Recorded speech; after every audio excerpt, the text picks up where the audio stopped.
আপনি কি জানেন যেসব জায়গাকে মানুষ ভূতের জায়গা বলে সেখানে অনেক সময় আসলে ঘোস্ট না, ব্রেনের ট্রিক কাজ করে। Haunted places science explanation. Haunted places বলতে বোঝায় এমন জায়গা যেগুলোকে মানুষ ভুতুড়ে বা প্যারানর্মাল বলে মনে করে।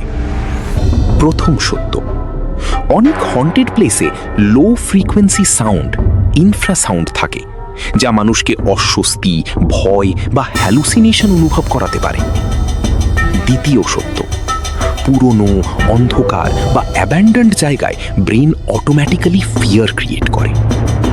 তৃতীয় সত্য, কার্বন মনোক্সাইড লিকেজ কিছু ক্ষেত্রে হ্যালুসিনেশন তৈরি করতে পারে যা ঘোস্ট এক্সপিরিয়েন্স মনে হয়। চতুর্থ সত্য, এক্সপেকটেশন বায়াস কাজ করে। যদি আপনি বিশ্বাস করেন জায়গাটা হন্টেড, তাহলে ব্রেন সেই অনুযায়ী এক্সপিরিয়েন্স তৈরি করে। পঞ্চম সত্য, এখন পর্যন্ত হন্টেড প্লেসেসের কোনো সায়েন্টিফিক প্রুফ নেই যে সেখানে সত্যিই কোনো ঘোস্ট বা স্পিরিট আছে। সবচেয়ে বড় সত্য, হন্টেড প্লেস অনেক সময় বাস্তব ভূত নয়, বরং হিউম্যান ব্রেনের ফিয়ার প্লাস এনভায়রনমেন্টের কম্বিনেশন।